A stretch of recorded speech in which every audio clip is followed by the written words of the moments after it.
Hey everyone, it's Perry. Since we didn't get to record a show this week, I wanted to record a bit of an audio diary of some of my experiences shooting the situation in Hong Kong this week. As many of you will probably have followed on the news, the situation here has deteriorated rapidly, and I have never seen anything in my life like what's going on here in Hong Kong.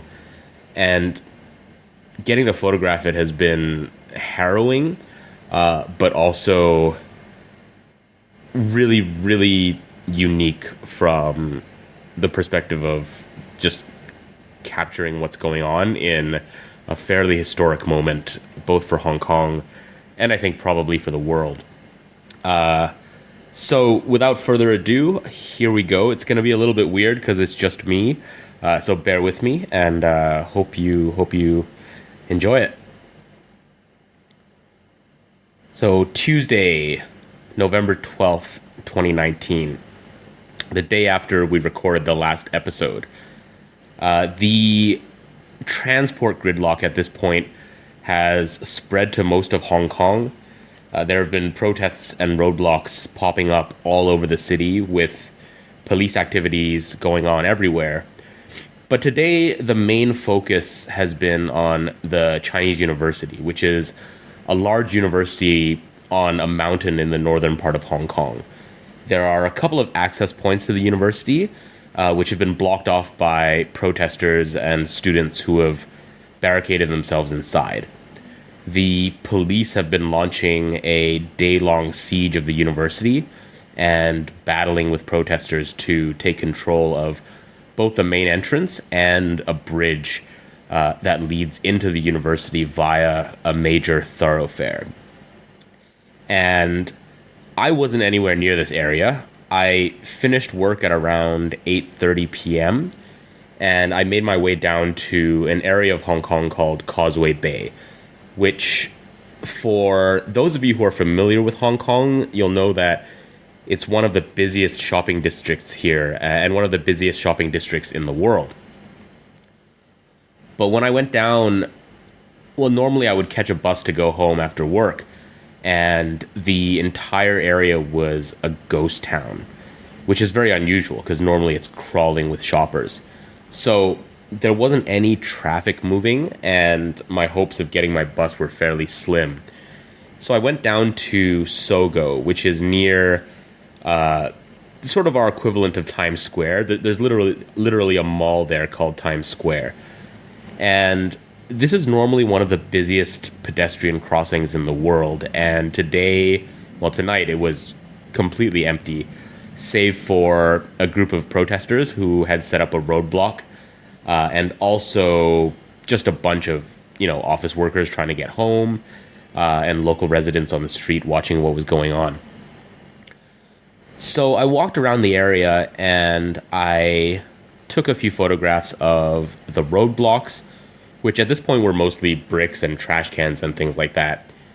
But there were no police to be seen, and I was kind of confused about what was going on.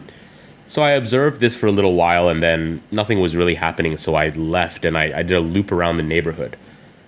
And when I did my loop around, I saw a couple of things that I decided to photograph. I had taken Johnny's advice, and I was shooting with my Leica M240 and Summilux 50mm spherical, which worked pretty well at night. So I stumbled across a barricade that some protesters had built further down the road to prevent the police from advancing on them. And the barricade was basically a bunch of trash and a few fences, and it was on fire. And this was the second time this week that I had seen something on fire, essentially. So I photographed that, and then the firefighters showed up, and I photographed their efforts to put out the fire, which they did quite swiftly. And I made my way back around the neighborhood. This time around, I suddenly turned a corner and there were dozens of protesters running in my general direction. They were running away from something. And I sort of hid for a little while, and then I went back to the Sogo area to see what was going on. And there were no more protesters on the streets, and it was all police. They had sent multiple police vehicles, and they were kind of occupying the road at this point. So I photographed the police from as close as I was sort of willing to go, and soon they started to leave as well. So I thought, okay, that was weird, but maybe it's over. And I waited around a little bit, and soon enough the protesters returned to the area. And at this point, I realized what was going on, that they were doing a bit of a cat and mouse game, where the protesters were setting up a roadblock. The police would then come after them. The protesters would flee into the side streets and alleys, and the police would essentially just show up, clear the area, and then leave. There were a few efforts by the police to move some of the items in the roadblock, and they were largely being jeered by the crowd surrounding the area. So as I made my way back down the road, I saw two things happen in a row. First, I saw a couple of police cars start whizzing towards the area where the protesters had returned, with their sirens blaring, and the whole cat and mouse thing repeated itself. But I thought, okay, I've seen this dance. I'm going to try to find my way home. And I noticed that they were shutting down the nearby subway station in Causeway Bay. So as I walked down the road, I then saw a bunch of police cars coming from another direction. And I would say close to 100 riot police were getting off of their vans. And I saw not only the riot police begin to advance down the main road, but that there were a couple dozen Raptors, the special forces, who were sprinting down the side streets. And I realized that this was their operation to try to catch some of the protesters. They were going to try to squeeze them from the sides so that when they ran away from the main roads, the Raptors would intercept them. And this kind of thing has been happening sort of quite frequently in Hong Kong. And every time this chase starts, it gets really violent. The police often indiscriminately go after not just protesters, but anyone who happens to be in the wrong place at the wrong time. They've gone after journalists. They've gone after first aiders. They've even tear-gassed firefighters. So at this point, when I saw the Raptors charging, I realized, oh, this is not a good situation, and I should go. But the subways were closed and the roads were shut. And so I was texting a few of my friends who were at home and following live updates. Now, most of the city's attention was focused on the siege at the Chinese university, where there were just some astonishing scenes coming out. It looked like a war zone. There was tear gas everywhere. The police were firing nonstop. The protesters were trying to hold their line. All the attention was there. So all of these other protests that had popped up in other regions were not getting as much attention as the university, and rightly so. But my concern at this point was, okay, how do I get home? And my friends at home told me, don't go back towards the main front line because of the police operation. And so I wouldn't be able to get to the next subway station in that direction. So I had to walk west to the next subway station, which was called Wan Chai. So that walk was not super long, and by the time I got to the station, when I finally made it into the subway, I sort of breathed a long sigh of relief. Until I got onto the train, and I realized that there are two stations where I can switch to the train that takes me home, but both of those stations are shut. And the next station afterwards is the infamous Prince Edward Station, where on August 31st, the police stormed the station and indiscriminately beat up everyone who was down there. And the CCTV footage from that evening has never been released. And the station has become kind of a flashpoint where protesters are convinced that the police killed people that night. The subway won't release the footage, so there's no way to verify this. And so there's a memorial at one exit, and there are constant standoffs almost nightly between protesters and police at this station. So I thought to myself, there's no way in hell I'm getting out at Prince Edward. So I got off at the station before all of the shut ones and try to catch a bus to go home. No such luck. There were roadblocks, there were no taxis, there were no buses. And so I started to walk. And as I started walking, I turned around and I saw one bus finally come that would actually go near my neighborhood. So I sprinted back through the few cars that were still on the streets and just made it onto the bus in time. And my night still wasn't over though, because as this bus was taking me home, about 2/3 of the way there, it encountered another spontaneous protest and had to stop because there was no advancing. So I got off and walked the rest of the way. That night was the first night that I felt genuine fear when I saw the Raptors charging and streaming down from their police buses. Because, you know, when you're around the protesters, there isn't the sense of danger. They set up roadblocks, they vandalize areas in a very targeted way. Anything that they deem to be pro-China or pro-government, they will target, but everything else they more or less leave alone. So it was only when the police started charging that I felt really worried and had to get out of there. But eventually I did make it home and got some photos from that night, and it was just one of those evenings where I was in a certain place at a certain time, but the extent of Hong Kong's gridlock was really clear at this point.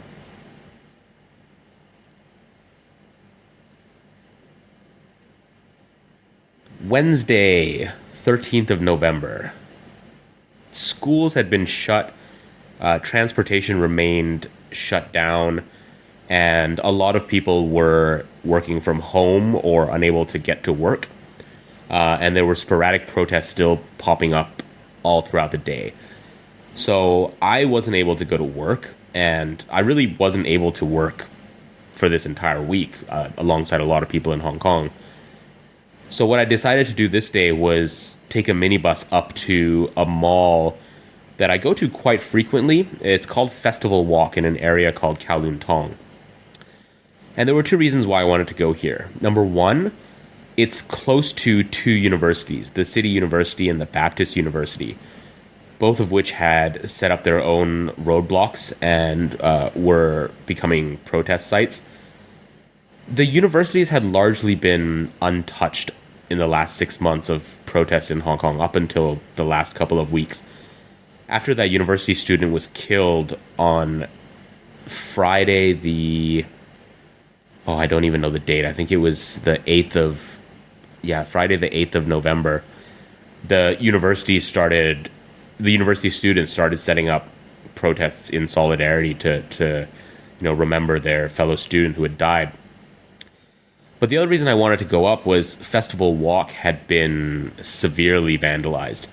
The reason why the protesters targeted this mall was not that it was close to the universities, but that there were a number of university protesters who were passing through the mall, and there was a very, very aggressive police crackdown within the mall. And this was a first, because it's not that common it wasn't that common for the police to enter private areas and shopping malls. They're doing it more and more so these days. But they went into this mall, they beat up a lot of protesters, and they dragged them into the parking lot. There were bloodstains all over the ground, handprints on the walls. And again, the mall refused to release any surveillance camera footage of what the police had done that night. So the protesters had targeted this mall. They broke into it, set fire to the Christmas tree that had just been put up, and broke a bunch of glass. None of the shops, as far as I know, were damaged, but the mall itself and its infrastructure, its entrances, its escalators were smashed. So I photographed a lot of this aftermath. It was quite surreal to see. One photograph that I got was a image through a hole in some broken glass of a member of the mall staff coming up a broken escalator with a chair. And they were doing some repair work or some damage surveillance. And to me, that was quite a striking image. This was all shot on film. What I've been doing this week is, in the daytime, I've been shooting with my Konica Hexar RF and three or four lenses. The 21 millimeter Voigtlander I've been carrying around, but I don't think I've used it. The 35 Summicron, the Fuji 5 centimeter f2.8, which has proven an incredibly reliable little lens for daytime reportage, and my Zeiss 85 millimeter f4 ZM for those times where I need to get a little bit more reach.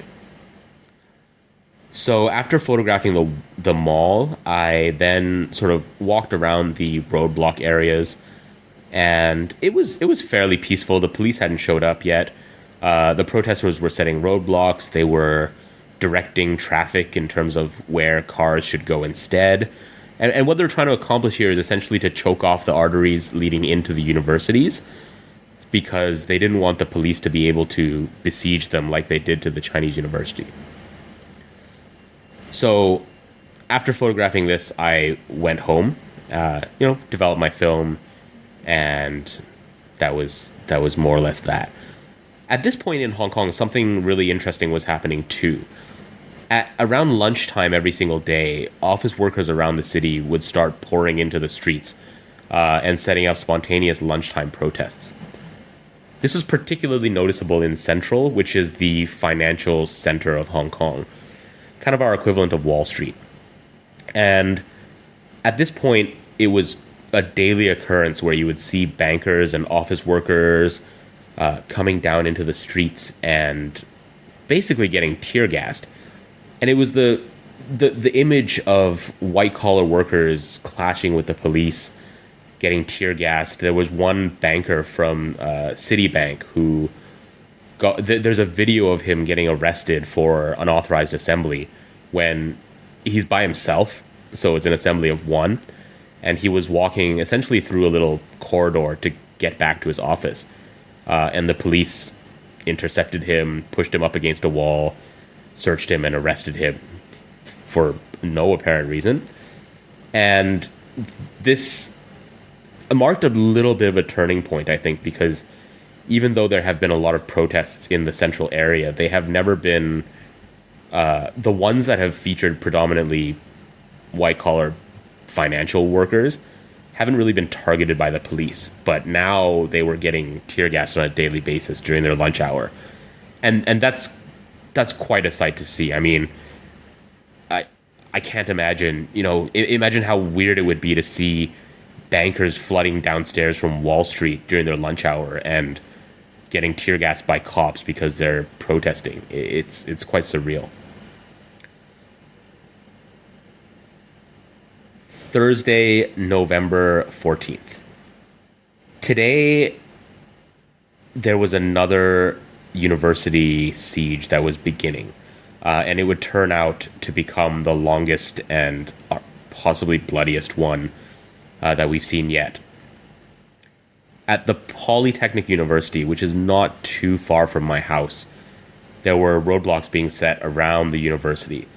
They had blockaded the Cross Harbor Tunnel, which passes right past the university, and it's a major access point, one of 3 road access points from Hong Kong Island to the Kowloon area. So, for those of you who aren't familiar with Hong Kong, the Kowloon area is sort of a peninsula that's attached to an area called the New Territories. If you compare it to New York, it would be kind of your Brooklyn area, whereas Hong Kong Island is an island. It's like Manhattan. And so there's 3 tunnels and subway and ferries that connect the two. There's no bridge. So as I went past PolyU, it was pretty quiet. The footbridges going into the university were blockaded. There were riot police on standby, but they weren't doing much. And I walked around to one of the intersections that would later become a huge clash point between police and protesters. But when I arrived, the protesters were just starting to set up their roadblocks, and I found a high vantage point to observe what they were doing. I stood there for probably a couple of hours, and it was very, very odd because the atmosphere was tense, but nothing was happening, and it was overwhelmingly peaceful for the most part. No, not even for the most part. Nothing happened. The cars that encountered the roadblock simply turned around and took another route. I really didn't see any drivers complaining about it. I think they all almost understood or accepted that this was happening all over the city. A lot of them were probably sympathetic to the protesters. And and then I after most of the traffic had cleared and the roadblocks were set, I saw lots and lots of cars coming into the university and stopping at the roadblocks. And it took me a while to realize what was happening, but these were cars, private cars, owned by ordinary citizens coming, during their lunch breaks or in the early afternoon to deliver supplies to the students. And I saw these coming from all walks of life. There were cars, vans, even taxis, trucks, delivery drivers on their motorcycles, and just car after car after car came and unloaded boxes full of predominantly water, but other supplies that the protesters might need as well: clothing, tools, blankets, all kinds of stuff. And it was quite a moving sight to see all of these people taking time out of their already disrupted days to come and deliver supplies to all the students who were blockaded inside. And that was sort of the first time I had witnessed the sense of solidarity in action, because the protests in Hong Kong are often painted as perpetrated by a group of radical rioters or idealistic young students. But you have to remember that before the protests got violent, 2 million people took to the streets in a peaceful protest that was ignored by the government. And, 2 million people out of a city of 7.5 million is a huge percentage of the population. And that doesn't include all of the people who didn't come onto the streets that day. And so all of those people they still exist. Some of them may have lost their support, may have stopped supporting the protest because of this disruption, but clearly they're keeping these students in their hearts and minds. And so that was quite a magical sight. And then eventually I left and I went home and developed my photos. Nothing big had happened, but by the time I left, the police had started to besiege the area. But they weren't taking too much radical action. It seemed like they were more surveilling the area and trying to clear small pockets when they could. There was a looming sense of exhaustion building up because it was coming on a week of blockade. And this was all really triggered not only by the death of that student the week before, but on the Monday morning when there were protests to protest the death of the student, one police officer shot an unarmed protester at around 7 in the morning on Monday. Monday morning rush hour, essentially. And that's really what triggered this week of mayhem, alongside all of the underlying anxieties. Friday, November 15th and Saturday, November 16th were relatively quiet for me from a photographing perspective because I was getting sick. I caught a cold, and I don't know if you can hear it in my voice. Some of my friends thought it was exposure to tear gas residue and breathing in some smoke from burning barricades, but I think it's just a common cold. It's starting to get chillier in Hong Kong now. But these 2 days, the protests all around Hong Kong had continued. The blockades were still ongoing. The police were still cracking down. And in almost every neighborhood, you were seeing these cat and mouse protests with nightly scenes of police beating protesters, firing tear gas into residential areas. There were a few particularly egregious moments where police fired a tear gas canister through the window of a residential building into someone's flat, essentially. And they'd showed a video of their kid getting, suffering from the protests and their broken window and the tear gas canister. They had flooded entire neighborhoods with nonstop tear gas to the point where we have a term now, a tear gas buffet. That's essentially shorthand for when police are firing the stuff indiscriminately. When the first instances of police violence broke out in June, everyone in Hong Kong was fairly shocked to see the scenes of both aggression on the part of protesters, but more so the response from police, where they fired 87 rounds of tear gas at the protesters in Admiralty and Central. And 87 rounds of tear gas at this point seems like nothing, because the police fired over 1,000 alone at the Chinese University on Tuesday. And at this point, their total number is pushing 10,000 rounds fired. And that's not including all of the rubber bullets, beanbag rounds, and of course live ammunition that they've fired. So these 2 days I mostly watched from home, and I didn't really get a chance to go out and shoot because I wasn't feeling well. But on Saturday, the siege of the Polytechnic University really started to ramp up. It became increasingly violent. There were fires being set. The protesters were using fairly medieval tools to try to fight off the police, slingshots and bricks and things like that. The police were pushing in quite aggressively with their constant volleys of tear gas from the outside. And it was one of those scenes where you could only really watch in horror, because it was the worst kind of stalemate. The police would advance, the protesters would fight them off with their own projectiles, Molotov cocktails. The police would back off and then fire nonstop tear gas and rubber bullets and things towards the protesters. They would back off a little bit, and then the whole saga would repeat itself. And so the entire Saturday night, it felt like a repeat of the siege that had happened at the Chinese University. Then that essentially went through the night, but because no sort of progress was being made, no one seemed willing to negotiate or back down. It was a stalemate. Sunday, November 17th. I thought it would be a relatively quiet morning after an entire week of clashes.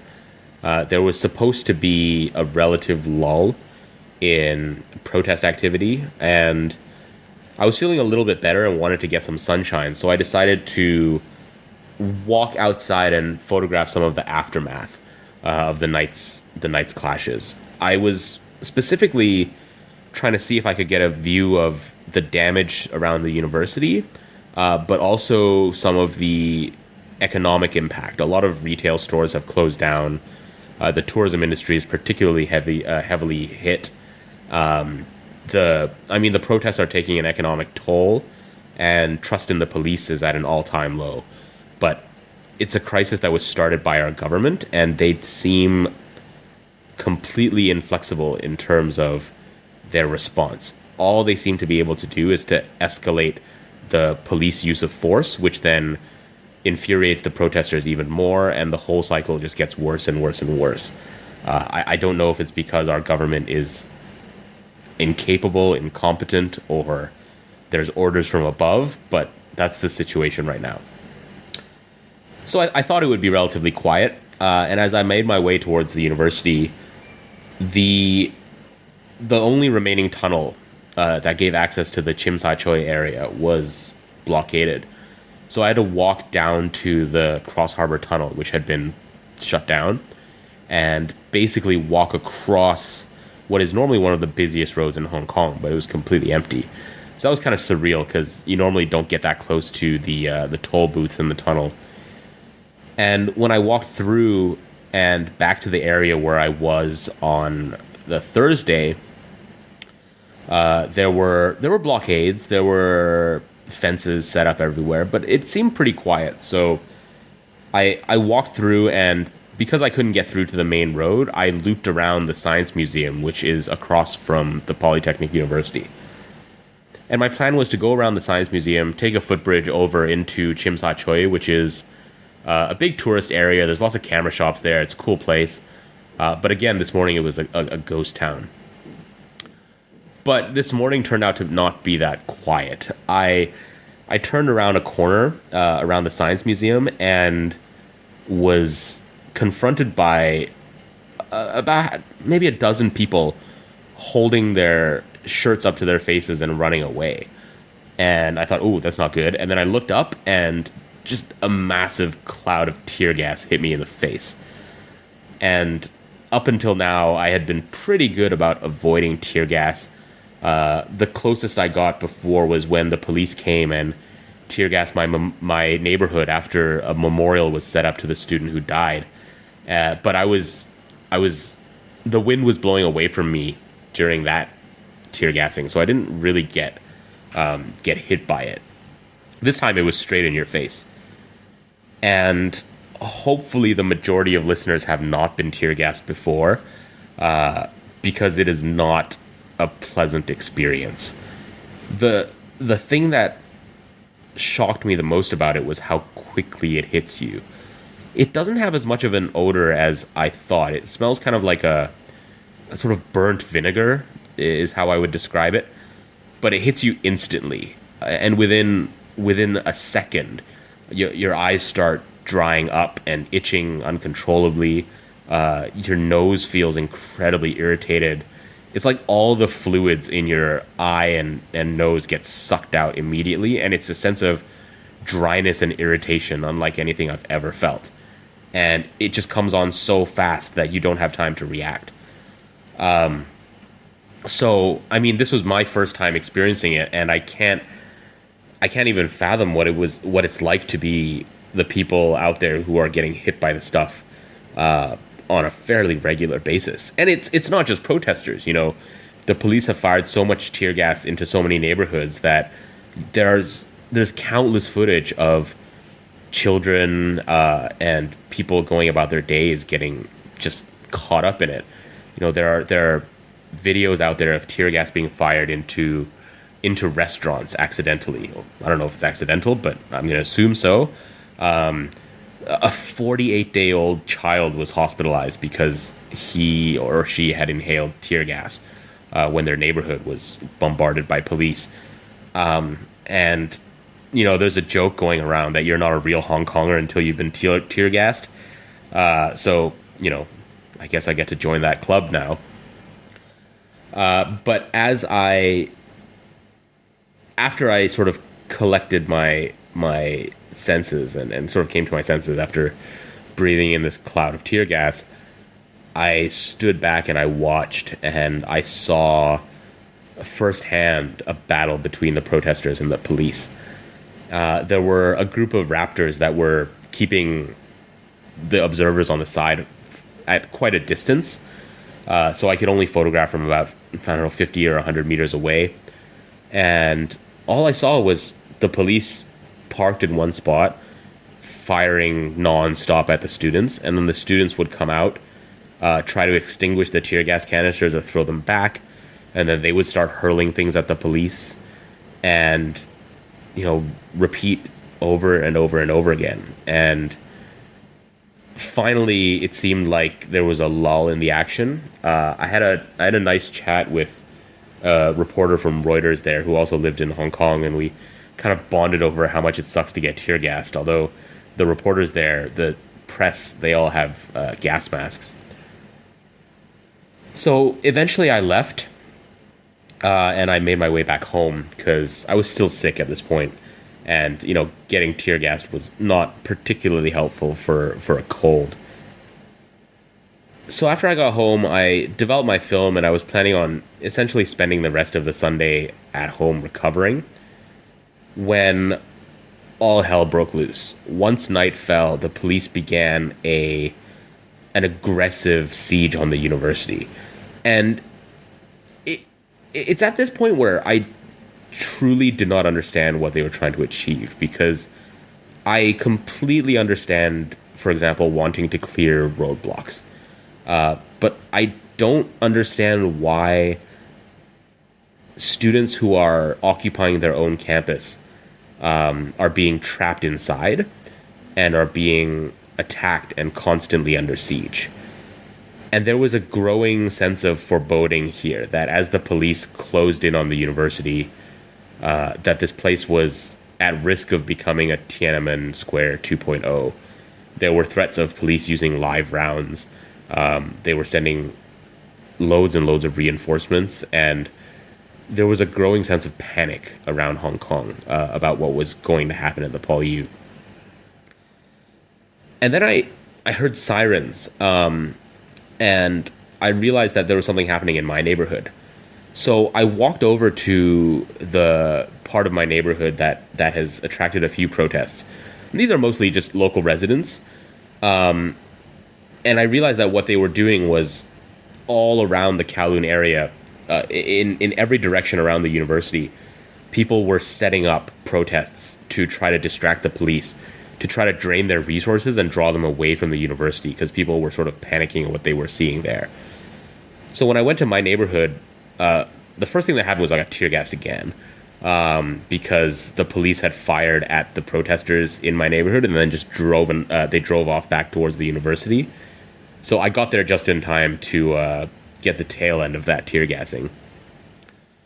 But then I stood around and I observed what happened, and it was both surreal and kind of heartbreaking because it was really clear that these were residents. What they were trying to accomplish was this police distraction. And what I saw was they had set up roadblocks and they were trying to get the police to come back down to the area. And as I went up onto a footbridge, I saw people from all walks of life, people who had clearly just come back from work, people not wearing masks, elderly people, children with their mothers, just a bunch of normal people walking around. But a huge percentage of them were carrying bricks, and they were bringing them up to the footbridges. And I realized that what they were trying to do was they were trying to get the police there and set up a clash, that all of these ordinary people on the streets were prepared to put themselves at risk and hurl bricks at the police to try to diminish their ability to crack down on the students. And that was... I don't know how to describe my emotions at seeing that. It was just... You never think that you're going to see that kind of thing happen. But here we were, residents in my neighborhood ready to go. And the police eventually did show up, but they confronted the roadblock and very quickly left. At this point, after the police left, all of the protesters in my neighborhood reconvened, and they were trying to figure out what their next step would be. And it was really clear that everyone was trying to figure out a way to help the students. There was people bringing supplies, but all of the arteries had been choked off by the police. And I saw the crowd start making their way up the road towards the university. And they promptly got tear gassed. I was far enough away to avoid it this time, but my Chinese is not good enough to risk going up to the front lines and photographing what's going on, because if things get crazy, it is pretty hard for me to navigate my way out by sort of communicating with people, just as a language barrier.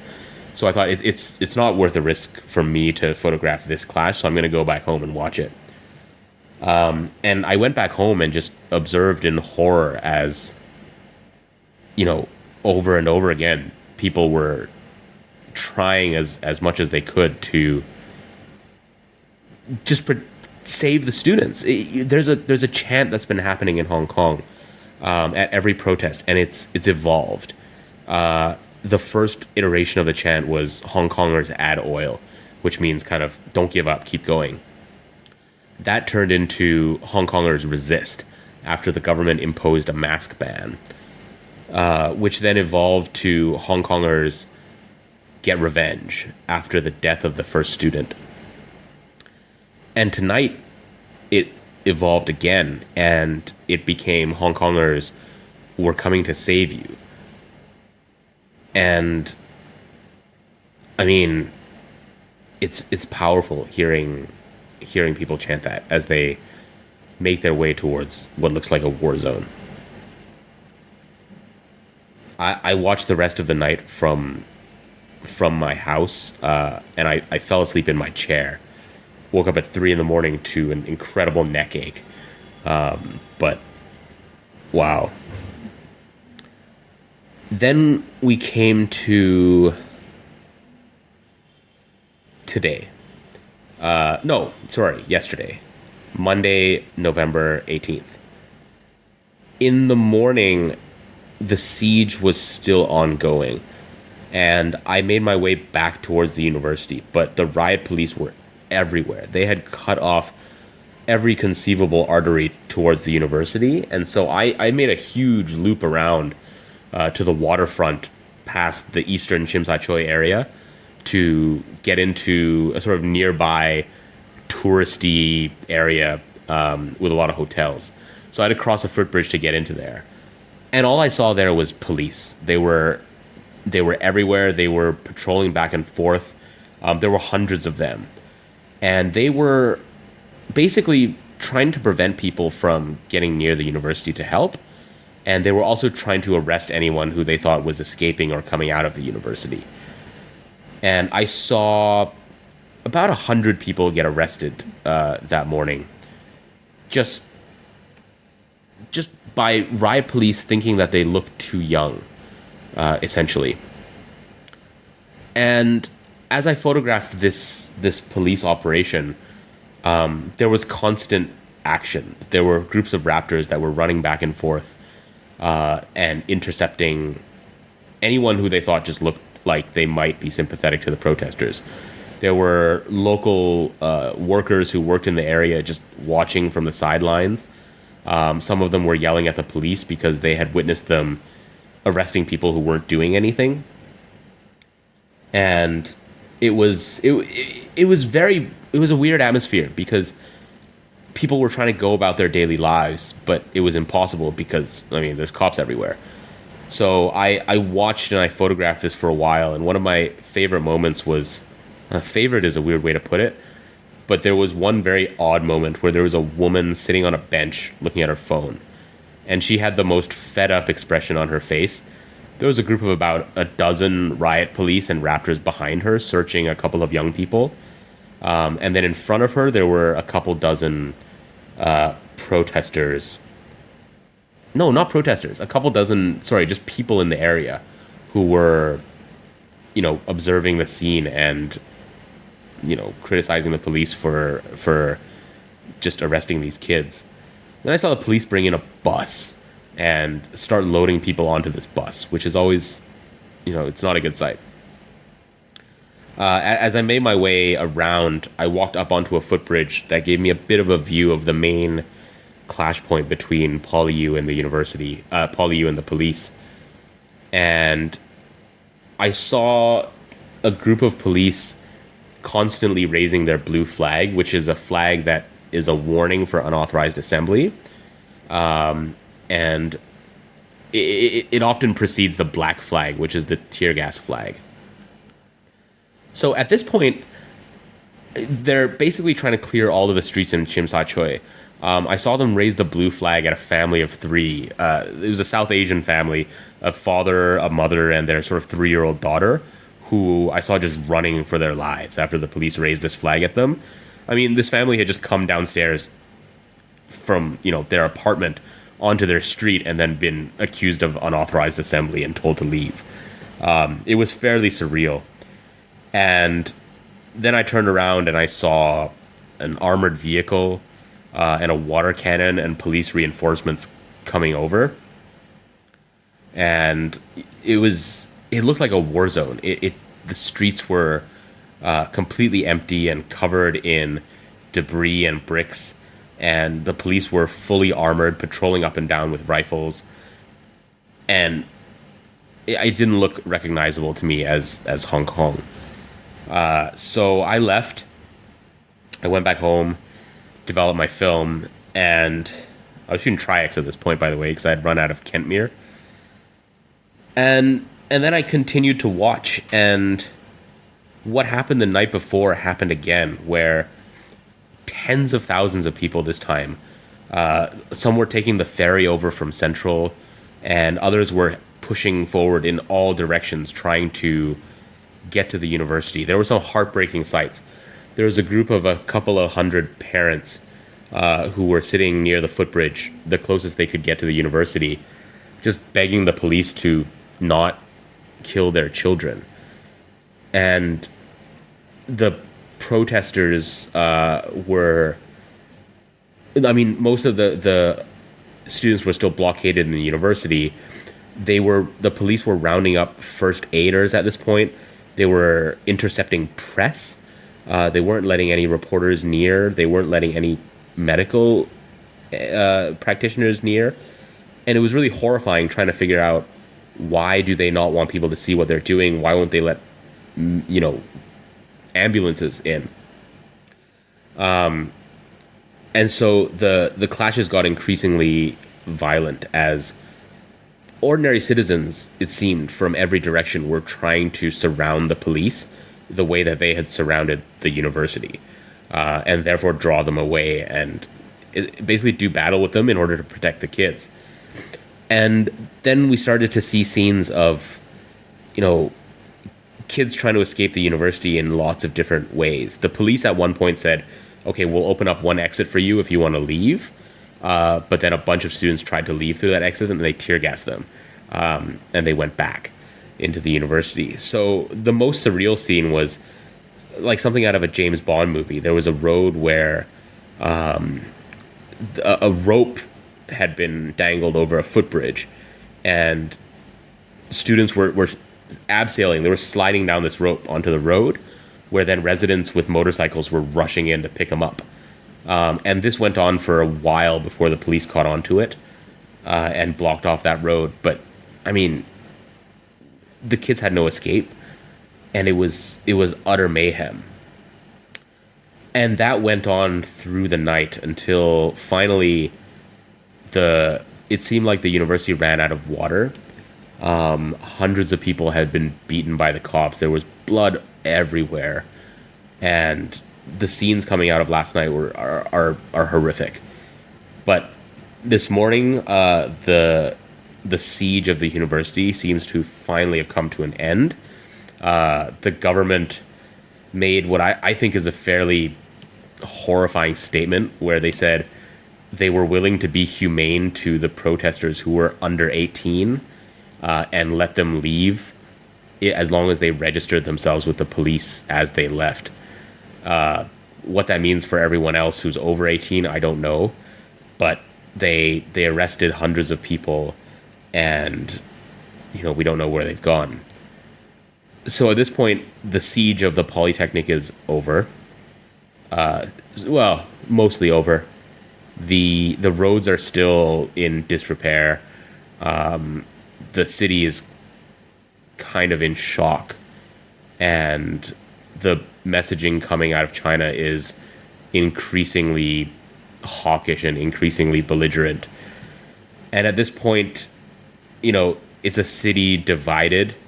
There are a huge number of residents who hate what the protesters are doing, and are just understandably furious at the disruption to their daily lives. Then there are those who stand with the protesters and don't want to see, this great city, Hong Kong, be trampled by increasing encroachment of the Chinese central government. And at this point, I don't know. I'm going to start to bring this to an end because I don't know where we go from here. It's relatively quiet this morning. Everyone seems to be in shock. I'm not aware of any ongoing activities right now, but the things I've seen this week have given. I've lived my whole life in Canada and Hong Kong, two relatively peaceful, stable areas, So I've never seen this kind of unrest and strife before. And you have people on all sides who are unwilling to back down, unwilling to negotiate. And I mean, I think at this point we just have to wait and see what happens. If you're listening to this, or if you're still listening to this, you know, I guess please keep your eyes on what's going on in Hong Kong. The it's too easy these days with the flood of information that we get to get desensitized to the constant stream of horrible news. But what's happening here is unprecedented. And as soon as the world starts to ignore what's happening in Hong Kong, that is when I think all is lost. So I hope you, I don't know if enjoyed is the right word, but I hope you, I hope you enjoyed listening to that. That was my week. I hope you've had a significantly better week. And if we sort out our internet connectivity issues, hopefully we will speak again soon. Thanks, guys.